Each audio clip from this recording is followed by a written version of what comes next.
The most dangerous secrets in a marriage are rarely the ones you imagine. They're the ones hidden behind acts of love. Every night at exactly 2 o'clock, my husband slipped out of our house. At first, I convinced myself it was nothing. Maybe he couldn't sleep. Maybe he needed fresh air. Maybe successful people simply carried strange habits that ordinary people would never understand.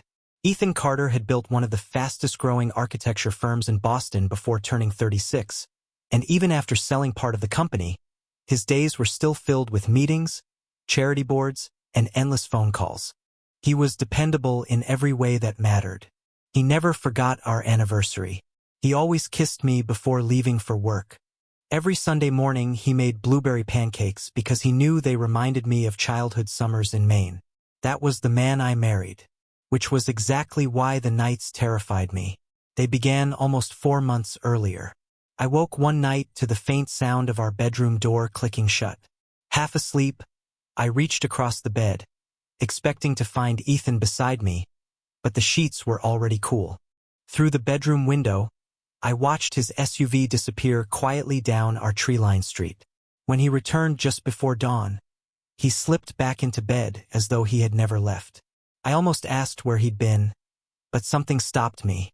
Maybe it was the peaceful look on his face. Maybe it was fear that I wouldn't like the answer, so I stayed silent. Then it happened again, and again. Soon, I realized it wasn't random. Every single night, almost to the minute, Ethan left at 2 o'clock in the morning and returned before sunrise. During the day, nothing changed. He laughed with me over dinner. We walked our golden retriever around the neighborhood after sunset. We planned a weekend trip to Vermont. If there was another life waiting for him after midnight, he never allowed it to cast a shadow over ours. That almost made it worse. I started noticing things I had ignored before. The old gray hoodie hanging in the mudroom that he only wore after midnight. Dirt on the soles of hiking boots he never used during the day. A faint scent of antiseptic clinging to his hands despite expensive soap. Receipts from a 24-hour pharmacy tucked carelessly into his jacket pocket. Once, while folding laundry, I found a small bouquet of white lilies wrapped in brown paper inside the trunk of his SUV. They weren't for me. He had never mentioned buying flowers. I wanted to believe there was an innocent explanation. I wanted to trust the man who had stood beside my hospital bed years earlier and promised we'd never keep secrets from each other again. But trust begins to crack when questions outnumber answers. Friends told me I was overthinking. My sister laughed and said every husband needed space. I smiled because that was easier than admitting the truth. Every night at 1:55, I stopped breathing until I heard the soft creak of the front door. Tonight was different. Tonight, instead of lying awake with another 1,000 unanswered questions, I quietly slipped out of bed, grabbed my coat, picked up my car keys, and whispered the words that would change everything. If you're hiding something from me, Ethan, tonight, I'm finally going to find out. Keeping a safe distance, I watched Ethan's taillights glide through the empty streets of our quiet neighborhood before disappearing onto the interstate. My hands tightened around the steering wheel. I had never followed anyone before, especially not the man I trusted more than anyone else in the world. The dashboard clock read 2:14 in the morning as the city slipped into an unfamiliar silence. Boston looked different before dawn. Office towers stood dark against the cloudy sky. Traffic lights changed for roads with no cars, and coffee shops waited patiently for the first commuters. Ethan never drove fast. He never checked his mirrors. He seemed completely unaware that I was several car lengths behind him. Part of me wanted him to notice. Part of me hoped he would pull over, smile, and tell me this had all been one ridiculous misunderstanding. Instead, he continued north, leaving the bright downtown streets behind. 20 minutes later, he exited onto older roads lined with brick apartment buildings that had seen better days. It was a neighborhood we had never visited together. There were no luxury condos, no expensive restaurants, no business meetings waiting at this hour. The streets were nearly empty except for a few delivery trucks and the occasional taxi. Ethan finally parked beside a weathered brick building with a small white cross above its entrance. I slowed my car and stopped half a block away, turning off my headlights. It was not a hotel. It was not another woman's apartment. It was an old neighborhood church that looked more like a community center than a place for Sunday services. A soft light glowed through one side window. I watched Ethan step out wearing the same faded gray hoodie I had seen so many times before. He carried 2 large, reusable grocery bags from the back of his vehicle. They looked heavy enough that he shifted his grip twice before reaching the front door. An elderly volunteer opened it before he even knocked. She smiled warmly, placing a gentle hand on his shoulder as if she had known him for years.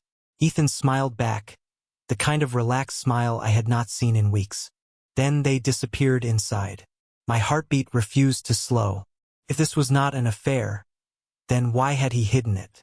Why had he lied every single night simply by saying nothing? I stepped quietly out of my car, pulling my coat tighter against the cool spring air. The church windows were old, their stained glass broken into simple clear panels near the bottom.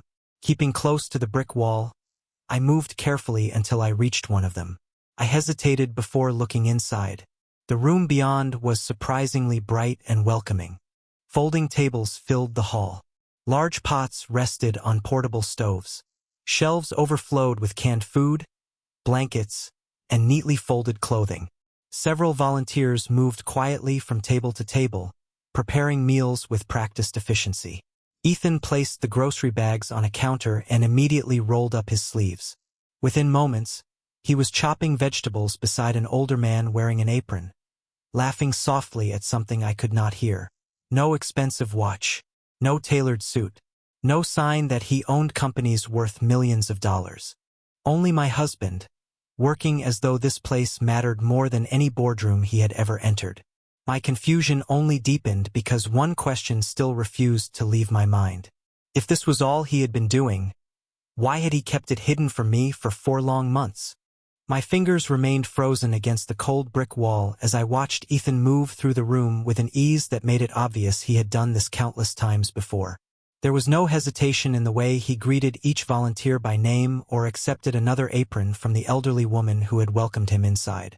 She handed him a clipboard, and he immediately began checking supplies with quiet efficiency.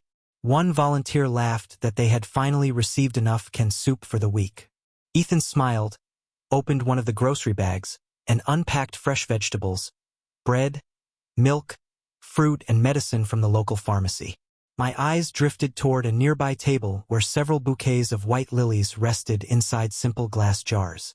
The same flowers I had discovered in the back of his sport utility vehicle. They were not gifts for another woman. They decorated the room with a peaceful warmth that somehow made my chest ache even more.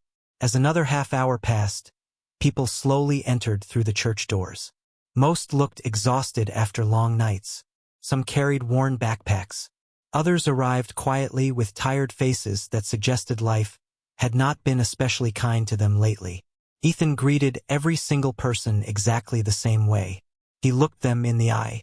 He smiled. He shook their hands. He remembered their names. There was no trace of pity in his voice, only genuine respect. I had attended countless charity galas beside my husband over the years, watching photographers capture polished moments for newspapers and fundraising brochures. But this was different. There were no cameras, no speeches, no donors applauding generous checks, no reporters waiting outside. Whatever brought Ethan here had nothing to do with publicity. Then something caught my attention. From the inside pocket of his faded hoodie, Ethan carefully removed a small leather notebook that looked old enough to have been carried for years. He opened it with remarkable care, scanning several handwritten pages before walking toward a narrow hallway leading deeper into the building. Before disappearing around the corner, he picked up one bouquet of white lilies. Curiosity overwhelmed caution. I quietly slipped along the outside wall until I reached another window overlooking the hallway. Through the glass, I saw Ethan stop outside a small room with a wooden door left slightly open. He knocked softly before entering. The room was simple, almost like a private bedroom that had been created from an old classroom. A single bed stood beside a window. A bookshelf filled one wall. An oxygen machine hummed gently in the corner, its steady rhythm blending into the silence. Sitting beside the bed was an elderly woman with silver hair pulled into a loose braid. She smiled the moment she saw Ethan. The expression on her face was unmistakable. It was the smile of someone greeting family. Ethan knelt beside her chair, placed the lilies into a vase on the bedside table, and took both of her hands with remarkable tenderness. There was nothing romantic about the moment, nothing secretive in the way I had feared. It looked instead like a promise that had been honored over and over again. The woman reached into the pocket of her sweater and handed Ethan a folded piece of paper. He looked at it only briefly before carefully placing it inside the same weathered notebook. Then she gently touched the side of his face as though she had known him his entire life. Standing alone outside that quiet church window, I realized I had been chasing the wrong mystery all along. The real question was no longer who this woman was. It was why the man I loved had never told me she existed. Unable to walk away, I stayed where I was, hidden by the darkness outside the old church, while the minutes slipped past unnoticed.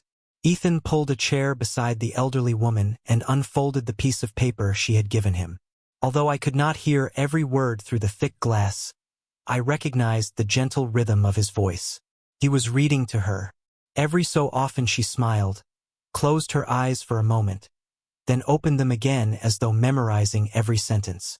It was the kind of quiet conversation shared between people who no longer needed many words to understand each other. After a while, Ethan stood and disappeared into another room. He returned carrying a tray with a steaming bowl of soup, crackers, and a mug of tea. He placed everything carefully in front of her before helping adjust the blanket around her shoulders. The simple gesture felt strangely familiar. Years earlier, after my own long recovery from heart surgery, Ethan had tucked blankets around me with the very same gentle patience. Watching him now stirred memories I had not revisited in years.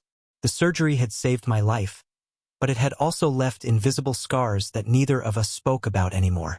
We had chosen gratitude over grief and promised never to let the past define our future. Somehow, standing outside this window, I sensed that promise was connected to whatever secret had brought Ethan here every night. My thoughts were interrupted when another volunteer entered the room carrying fresh towels. She smiled warmly at the elderly woman before turning toward Ethan. As she spoke, I caught only fragments through the slightly open window. She slept better. Because you came yesterday. She kept asking if you would be back tonight. Ethan answered with a quiet laugh and nodded. I told her I would never miss Thursday. Never miss Thursday. The words echoed in my mind. This was not a recent habit. This was a commitment measured in weeks, perhaps months, maybe even years. I glanced toward the worn leather notebook resting on the bedside table while Ethan stepped into the hallway to answer a ringing telephone. The elderly woman noticed it too. Slowly, she picked it up and smiled to herself before absent-mindedly brushing her fingers across the weathered cover. As she shifted the notebook, a small photograph slipped onto the blanket. My breath caught instantly. Even from outside the window, I recognized the woman in the picture. It was me. The photograph had been taken nearly 6 years earlier at the Boston Harbor during one of our first vacations as husband and wife. I remembered the blue sweater I had worn that windy afternoon. I remembered Ethan teasing me because my hair refused to stay in place. But beside me in the picture stood another young woman I had never seen before. She looked to be in her late 20s, with bright eyes, light brown hair, and a warm smile that seemed almost familiar despite being a complete stranger. The three of us were standing shoulder to shoulder, laughing at something outside the frame. I searched my memory desperately, but nothing came. I had no recollection of ever meeting her. Before I could study the photograph any longer, Ethan returned, gently picked it up, and smiled with quiet affection before placing it back inside the notebook. Then he carefully closed the cover as though protecting something precious. Confusion settled over me once again. Somehow that unknown woman, the elderly lady in the room, my husband, and even my own forgotten past were connected by a story I could not remember. And for the first time that night, I began to wonder whether the greatest secret Ethan had been protecting was not his own, but mine. My legs felt weak as I stepped away from the window and leaned against the cold brick wall, trying to steady my breathing. That photograph refused to leave my mind. I knew every detail of that afternoon by the harbor except for the smiling young woman standing beside Ethan and me. It was as though someone had carefully erased only her from my memory while leaving everything else untouched. I told myself there had to be a reasonable explanation. Perhaps she had been another tourist who offered to take our picture before someone insisted she join us for one herself. Perhaps she had been a volunteer at one of the charity events we attended years ago. Yet deep inside, I knew those explanations did not fit the way Ethan had looked at the photograph. There had been gratitude in his eyes, respect, even sorrow. None of it made sense. I waited another 20 minutes before quietly returning to my car. I could have driven home immediately, but curiosity kept me parked across the street. Around 4:30 in the morning, the church doors opened again. Volunteers slowly carried empty boxes toward their cars while exchanging quiet goodbyes. Ethan was among the last to leave. Before walking to his vehicle, he looked back at the building one final time, his expression thoughtful, almost protective. Then he drove away. I followed from a greater distance than before, careful not to let him notice me. Instead of returning home directly, he stopped at a small florist just as the owner unlocked the front door before sunrise. Ethan stepped inside and emerged several minutes later carrying another bouquet of fresh white lilies. He drove only 3 more blocks before pulling into the parking lot of a modest medical clinic attached to a long-term care center. I parked across the street and watched him disappear through the entrance. Something inside me urged me to follow. The reception desk sat only a few yards beyond the glass doors. A middle-aged nurse smiled politely as I stepped inside. "Can I help you?" she asked softly. My eyes wandered toward a visitor sign-in book resting on the counter. Before I could stop myself, I glanced at the line Ethan had just completed. His signature was unmistakable. Under the space labeled patient name, only one name appeared: Margaret Lawson, the same elderly woman from the church. The nurse noticed me reading and offered a kind smile. "Family member?" she asked. I hesitated. "A friend," I answered quietly. She nodded with understanding. "Miss Lawson is fortunate. Mr. Carter never misses a visit. Rain or shine, holidays, birthdays, it does not matter. He has been coming for years." Years. The word landed with startling weight. "Does she have children?" I asked gently. The nurse's expression softened. "She had one daughter. She passed away several years ago." My heart skipped. Before I could ask another question, the nurse continued, almost absent-mindedly. "Miss Lawson always says her daughter gave someone else the chance to keep living. She says that makes every lonely day worth it." I felt the air leave my lungs. My chest tightened as though an invisible thread had suddenly connected forgotten pieces of my life. A daughter who had given someone else the chance to keep living. My heart surgery. The unknown young woman in the photograph. The white lilies. Ethan's silent promise. None of it felt like coincidence anymore. As I slowly turned toward the hallway where Ethan had disappeared, one impossible thought formed with terrifying clarity. I was beginning to believe that the stranger smiling beside us in that old photograph had not simply crossed our path years ago. She had somehow become the reason I was still alive. For several long seconds, I simply stood in the clinic lobby, unable to move. The nurse had already turned back to her paperwork, unaware that a single sentence had unraveled everything I thought I understood about my own life. I remembered the day of my heart transplant as clearly as anyone remembers the day they are given a second chance. I remembered waking up in the intensive care unit with Ethan holding my hand, his eyes red from exhaustion, yet filled with relief. The doctors had explained that a compatible donor had become available just in time. They protected the donor's identity, telling us only that a generous family had chosen to give others the gift of life during their darkest moment. Ethan had never asked questions in front of me. Neither had I. We had both agreed that honoring the gift meant living well rather than searching for answers we could never receive. At least that was what I had believed. Slowly, I walked toward the hallway where Ethan had gone. Before I reached the end, I heard familiar voices drifting from an open doorway. I remained just out of sight. "She has been asking about Emily again," the nurse said quietly. "Emily." The name settled heavily in my chest. Ethan answered with a calm voice I had heard 1,000 times before. I know. Some days are harder than others. You have carried this promise longer than anyone expected, the nurse replied gently.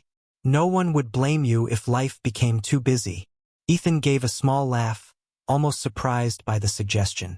A promise does not expire because life gets busy. Silence followed before he spoke again. Emily worried about her mother every day she was in the hospital. She never asked whether she would survive. She only kept asking who would take care of her mother if she could not come home. My eyes filled instantly. Ethan continued speaking so softly that I had to strain to hear every word.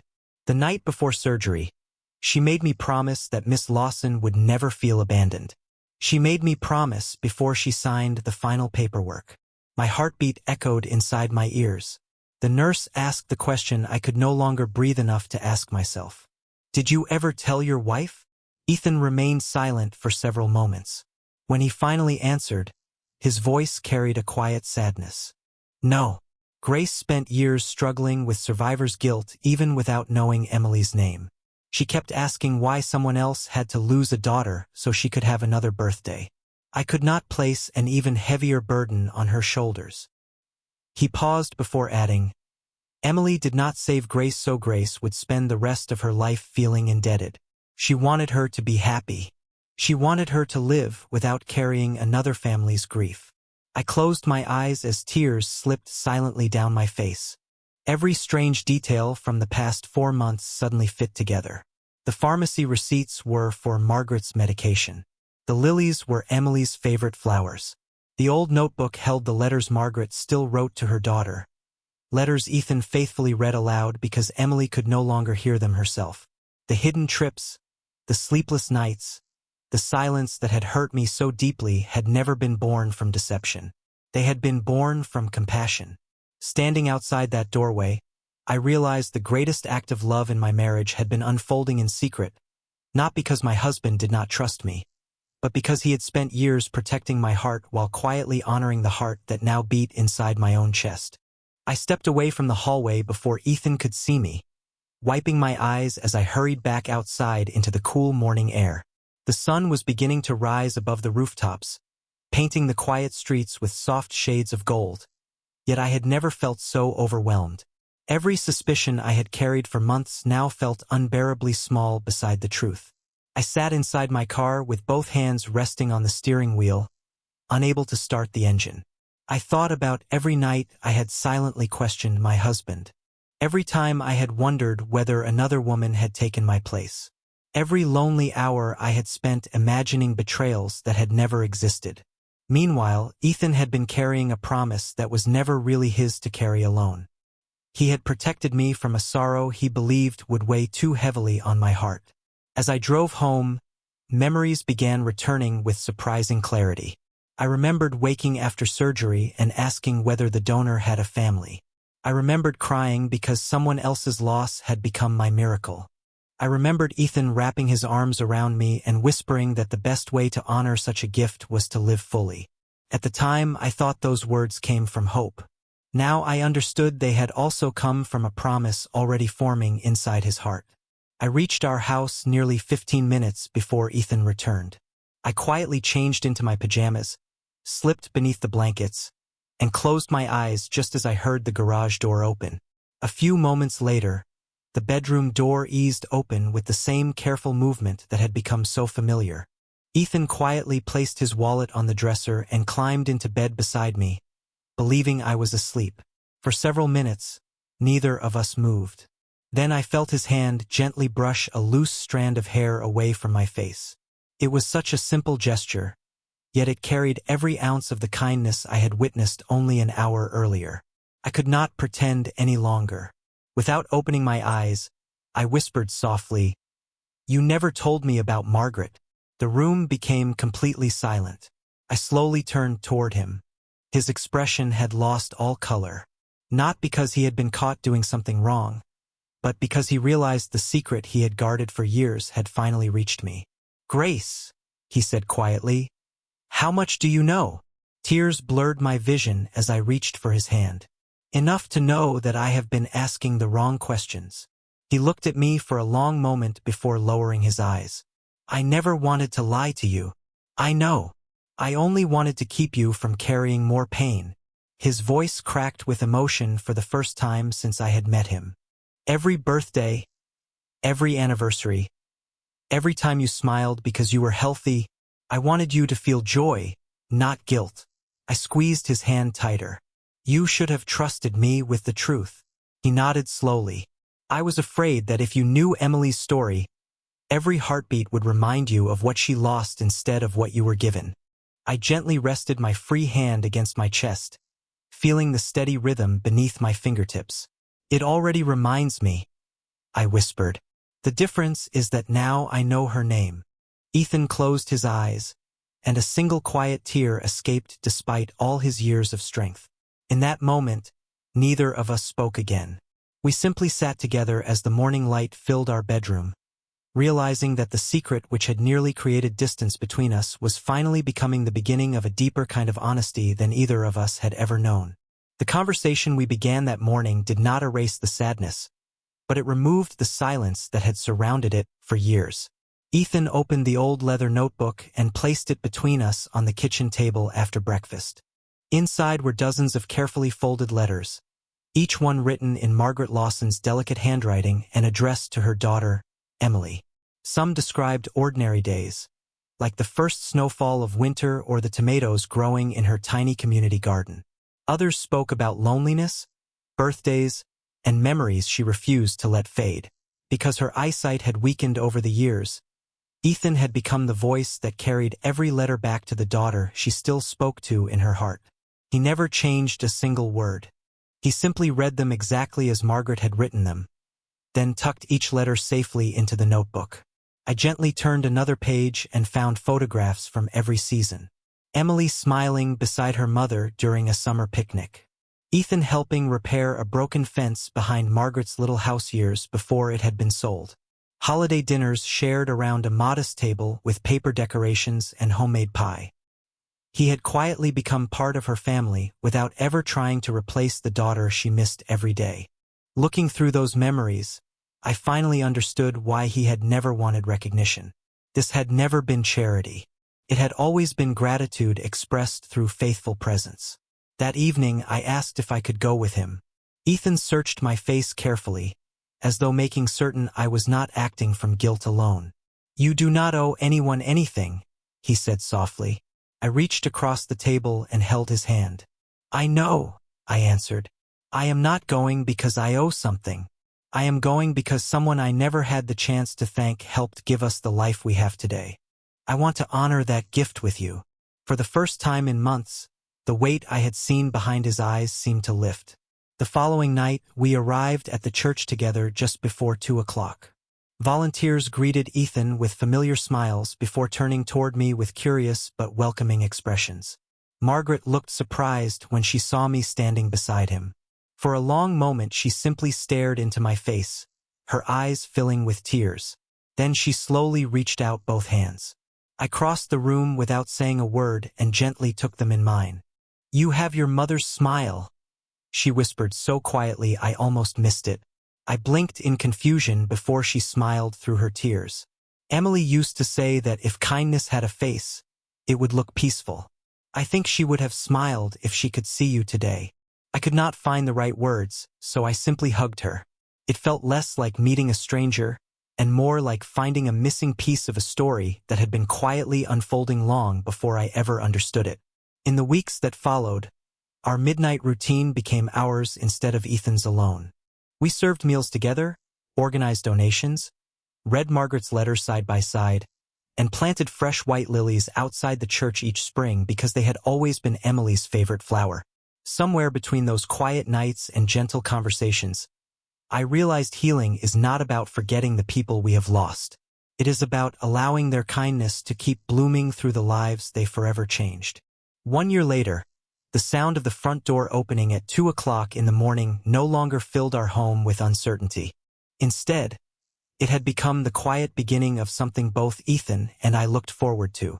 We packed fresh bread into reusable bags, loaded flowers into the back of the sport utility vehicle, and drove through the sleeping city together beneath the glow of empty streetlights.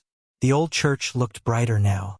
Volunteers had repaired the worn entrance, planted flower beds along the walkway, and added a small community garden behind the building. Every spring, the white lilies returned, blooming beside the brick walls as though Emily's gentle spirit still welcomed every person who walked through those doors. Margaret's health slowly declined over the following months, but she never lost the warmth in her smile.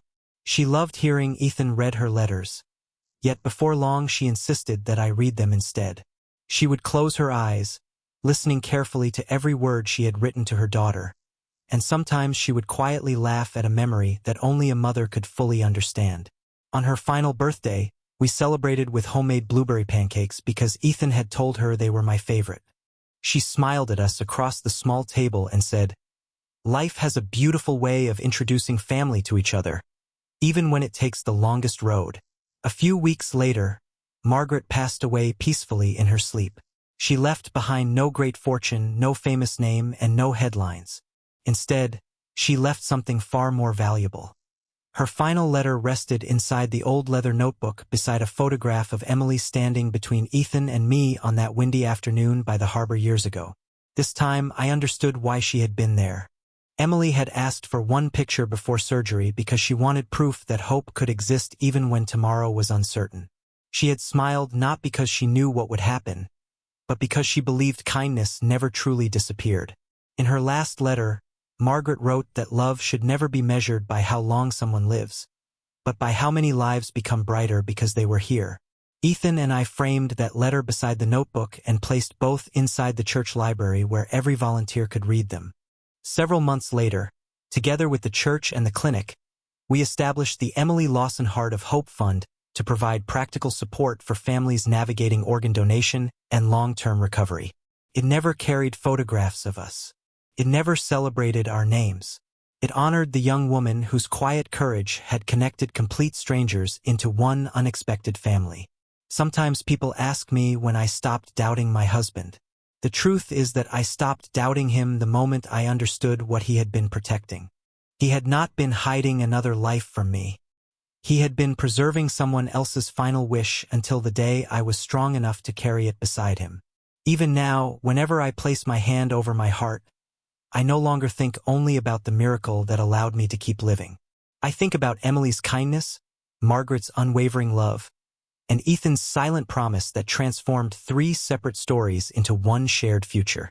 And every time the clock quietly reaches 2 in the morning, I smile, pick up my coat, and walk beside my husband into the night, knowing that the greatest secrets are not the ones that break a family apart, but the ones that teach a family how deeply love can endure.